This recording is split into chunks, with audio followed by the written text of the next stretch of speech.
Okay. So we'll test real quick just to see how it looks. Hi, I'm Anna with Socially Minded Marketing. Today I'm here with Dr. Christia Brown. She is a professor of psychology at the University of Kentucky. And I'm here with Dr. Brown because a lot of her research focuses on the study of children and stereotypes and how social constructs of gender can affect the way children identify themselves. Is that accurate? Yeah, I mean, I'm really interested in how, and I also study race-related issues too, but the issues of how are these groups that we're born into, how do they affect who we become, right? There's a degree of biology to which we're born as boys and girls, but there's a whole lot of social context that affects how we're raised and the social worlds we live in, and I'm interested in how that affects our experiences day to day and who we become as we grow into adults. Oh, cool. Okay. And Dr. Brown also will be having a book come out sounds like the first quarter of 2014, and the title of it is Parenting Beyond Pink and Blue, which is very like how cool. to raise your kids without gender stereotypes, I think is the subtitle. And that really plays well into, I'm getting ready to write an article about how do we raise socially minded children? How do we raise children who, when they make purchases or when they see us making purchases, that they're aware of the social impact that those purchases make? And that's a lot of what I think the book is about too. Partly the idea is that we can't shield kids from stereotypes. We can the first couple of years of their life, but really they go into the world, which is a very stereotyped world. Yeah. And so what we really have to do is raise them to be aware of the stereotypes. We can't protect them, so the only other option we have is to teach them to be socially aware of them, and so to recognize a stereotype when they see it, whether it be applying to somebody else or to themselves, and how to kind of fight against that stereotype. And a lot of I was looking at your blog last night, and I really liked you said, and I'm just going to quote you real quick so our audience, you said it would be much easier if kids only paid attention when you were wearing your parenting hat and not when your own worst traits popped up. But alas, they don't. They pay attention to it all. So you went on to say that you wish you could kind of like take the hat on and off, but they're always watching you regardless of whether, and so when you go to grab that piece of candy, they're watching. Yeah. And then from your Facebook page, you noted a study that 1 in 5 parents think that what they say has little influence on whether or not their teens use illicit drugs, tobacco, or alcohol. But when they asked the teens, the teens of these parents said that what their parents think have a huge influence on what they do. So if you take those two things together, that they're watching us and our expectations for them affect their decisions, and I'm getting to my question. Do we just let them watch us make good decisions, or do we vocalize it? Is it important to vocalize it? I think both. I think we underestimate both, frankly, in our parenting. Okay. I think one is we think that they're only paying attention when we're actively teaching. And I always say kids are learning whether we're teaching them or not. Right. So they're paying attention to the subtle stuff that we do. And the problem is, sometimes that's the accidental stuff we don't really mean to be doing, but they notice when we're at the store and what purchases we're making. Right. And we notice when we talk about ourselves, whether we look, I think in the context of gender, whether we looked chubby in those jeans or not. They notice that stuff. Yes. And we're not really conscious of, do I mean to be passing along body image messages to my kids? Do I mean to be making these kind of purchases in front of my kids? We're not really conscious of that. Yeah. And the idea is that we need to be aware that all of those little things make a difference. But also, the reality is we live in a really loud world in which stereotypes are loud. There's a lot of lack of social consciousness when it comes to things in the world, and there's a lot of competing messages kids are kind of receiving. Yes. And so we also have to be very explicit too. So not only living kind of the way we want our kids to pick up on, but also we do have to vocalize it. We have to tell them, I'm buying this because this is important to me, or I'm doing this because this is important to me, and why. Okay. Because what we realize is that kids do want our input, but if we're not giving it, they don't know what our attitudes are, and they only are trying to look for cues. Right. And we know that kids often, their parents are their number one source of information when it comes to a lot of their decisions.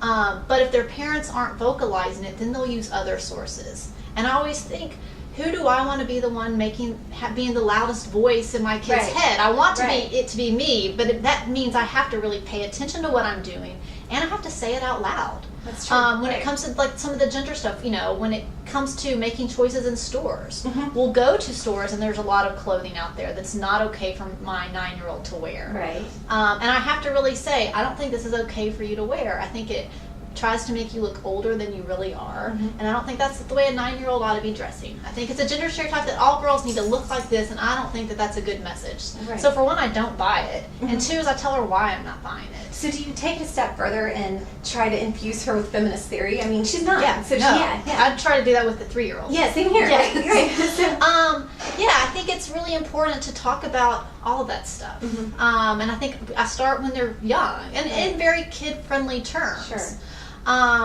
So the 3-year-old, you know, there's the big princess culture for that Yes. targets girls. Yes. And I say a lot of, I don't really like princesses because all they do is sit there and try to be pretty and wait for the boy to come and help them out. And I think there's more important things for you to be doing. Right. So I say that. Well, that actually goes right into my second question. This summer you had your 9-year-old read To Kill a Mockingbird, and you said in your blog, one of your blog posts, that it's challenging for a parent to talk about bad things in the world, past and present, and end on a message of hope and activism. I'm a real ball of fun as a mom, which I can relate to that. And then I right before the interview, I showed Dr. Brown a video of Sarah Gilbert, and she has a new book out, and she was saying, gosh, I when someone gives my kid a stuffed animal that I know has PBDEs and flame retardants and neurotoxins in them, I have to take that away from them and explain why I'm taking it away from it. And so can you talk about, from a child psychologist perspective, are moms like me and moms like Sarah Gilbert, when we won't let them have things, are we scaring them? I mean, I think I struggle with that too. And I think the idea is to say there are things in the world that are scary. And I think that applies across a whole range of issues we deal with our kids, whether it be teaching about not talking to strangers in the store, right? I think the parents worry about that. I have to teach you not to talk to strangers, but I don't want you to think that everybody in the world's trying to kidnap you, right? I mean, it's that whole issue of how do I help them be safe, but not scare them. So I think it's a broader issue. And I think it's always, you have the two-pronged message of, I think this toy is unsafe, but here's one that I think is really healthy and is good for you. So I think it's always replacing, this is not okay, but this is okay. That way they see that there's choices, that it's not that everything's bad. There are good choices in the world. And teaching them to know the difference and to talk about why this one was made with this kind of, you know, chemical involved. But this one, I know how it was made, and this is what they did here. So do you think that, like our mothers, I don't know about your mother, I'll talk about my mother. My mother dressed me in as much frills and ruffles and glitter as she possibly could because she felt like she was being a good mom. And I rebelled against that, and I went to IU and I learned ways that I was not going to raise my children. So do you see our daughters? Will it cycle back? Will they rebel against us, or do you think that they'll actually take our message to higher mountains? I mean, I think that's always the risk. But I think part of it is then teaching them why we give them the messages we give them, and to say the pink frilly stuff is fine, but this is why I want you to really be conscious of what you're doing. And so part of it is just teaching them to make thoughtful decisions, and then no matter which choice they make, at least it's thoughtful. Because I think that's always the idea, right? Is that you can be really frilly or really tomboyish. Either's fine, but I want you to be really aware of it and not just doing it because this is the only image you see. That's true. And whichever one makes you happy is fine, but be very purposeful in the choices you make. That's true. And buying with a purpose. We always tell our kids that. When we go to the grocery store, we always have a purpose. Like it nourishes us and not, and for enjoyment. I think that's a lot of parenting. I think it's just being conscious of the choices we're making, right? So don't, like TV is fine for kids, but be aware of that they're learning from it. And so if they're watching one thing, they're learning that. And you can choose that for your kid, but you need to be aware that that's what's going on. And I think part of it is for kids is teaching them, you have a choice here. So you could do this, and this is kind of the outcome, and you can do this, and that's the outcome. So you have to weigh which one seems like the best decision for you. Absolutely. So last question real quick, because we've talked a lot about like theoretical things, high thinking, and now I'd like to talk about like specifically what can moms and parents do out there. Deborah Roeder-John of the Carlson School of Management at the University of Minnesota, in 1999, she published a retrospective look at 25 years of the consumer socialization of children. And it's really interesting, and I could sit here and talk about it for a long time, but I won't. But one of the things she said was, much of the criticism of advertising and marketing to children might be informed by a better understanding of how these influences operate and are mediated by the family environment. So the study that she was talking about said that advertising is really influential in children's lives, except for those children who have parents taking moments to talk to them about those advertisements. And the study showed that that's really effective. So I'd like to come up with ways that I'd like to influence my daughters and other moms can influence their daughters on how consumption can have a social impact. So examples I came up with was proactively explain purchases, like we talked about, share the fact that green is best in food and purchases, buy used, share used. What do you do with your kids that you can think of like that a mom could go out tomorrow and do better? Yeah, I mean, one thing we do is just when we're watching television, like when commercials come on. I mean, that idea too is that just because they say this doesn't mean it's true. Right? So this commercial saying this product works really well, but they're trying to make money by selling you this, and so they tell you how great it is. But is this really what we need? So part of it is just kind of reducing the consumerism, right? I mean, part of it is just not wanting everything you see, and so realizing that the claims they make aren't always accurate. So we talk about that as, well, yeah, they say you have to have this, but do we really? Because just because they're saying it, their goal is to make money, and they want us to spend our money on that product. So we have those conversations a lot when you watch TV, because there's a lot of you see something and they're like, oh, we got to have that, we got to get that. So you use those commercials as moments of opportunity. To talk about it. Yeah, to talk about the whole idea of people sell things to make money. That's it, because the studies say that kids don't understand. They don't realize that. They don't realize that. They actually think it's another cartoon. Yes. And they'll say, well, if they say it, then it must be true. Well, no, they can't really lie, but they can kind of bend the truth a little bit.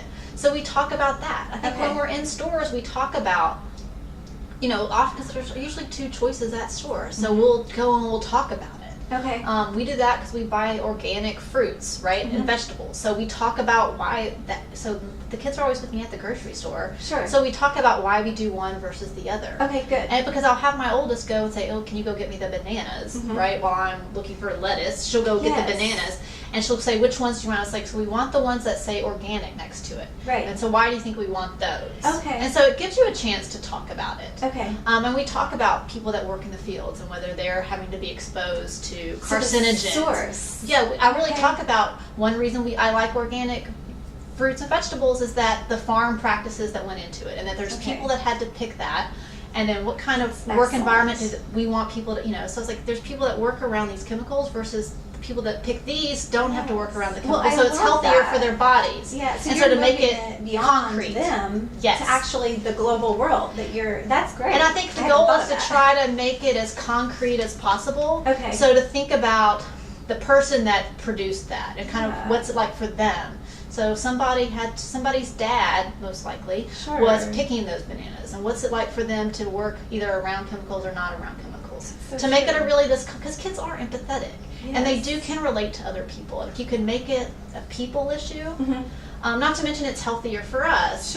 But I think kids do want to do what's right. Sometimes they just don't understand all the steps. They just think food miraculously appears at the Kroger. I think adults think that. Right? So we do try to make those connections. Good. And we talk about too if we can buy like more local food. So we talk about, well, this was grown on another country, and so there had to be really big trucks that took that all the way here, and it had to be on ships. And think about all the stuff that goes into the air for the ship to get here with that food. Absolutely. So we talk about that because they are pretty aware of kind of environmental issues. I think they talk about that at school a lot. And so they are aware of how much dirtier the air gets because those bananas had to travel from this part of South America to get here. Right. So if we can make decisions about that are help protect the environment, so we do. We talk about that too. Good. In terms of like our tomatoes. Tomatoes were an issue we just had a few weeks ago. Okay. Because a lot of the tomatoes are in Mexico. So I had her looking through the tomatoes to try to find ones that were produced in the U.S. And we talked Awesome. about why, because it meant they didn't have to travel as far, so Right. they didn't have to use as much gas and put as much smoke into the air. Yes. And it is, you try to make it this concrete visual image of what it took to get to us, Right. and how that, then we can make choices based on that. And so do you think that if your girls went out into the grocery store by themselves and you could have a hidden camera, do you think that they would probably mimic your choices? Probably not now, Okay. but I feel like you have to do this a bunch. Yes. That's the other thing, is I don't think these are one-shot deals. Yeah. I think they see so many other messages that we compete with that I have to be the voice in their head like every time. Yes. And it is, you have to pick your battles, right? Right. So these are the things I choose, and the other things I probably don't pick, you know, because there's only so much energy you can exert. Yes. But this stuff I do feel like matters. Yes. So I try to say it as much as I can. Right. Because our- commercials are all the time. Oh, yeah. And so if you only say this stuff one time, your voice isn't going to come out. It has to be a consistent kind of discussion, I think. Right. And so the goal, our goal is that someday they will be socially minded Yes. consumers on their own. Yes, I mean, I think that's the goal. Yeah, absolutely. And I think realizing that we have a lot of power, Yes. but that we have to use the power. Like, we have to be explicit and talk Right. about it, and talk about it repeatedly, and talk about it in a different context. Right. Otherwise, we're kind of missing the opportunity. Absolutely. Well, Dr. Brown, I really appreciated your time today. And one more time, your book is, you say Parenting Beyond Pink and Blue. Parenting Beyond Pink and Blue. It's you can actually pre-order it right now on Amazon. I got on there last night, and I think it was $13.99 Something like for a that. paperback. And on Barnes & Noble, too, I think. Okay, Yeah. all right, yeah. So go on there, pre-order your book. It comes out in March of 2014.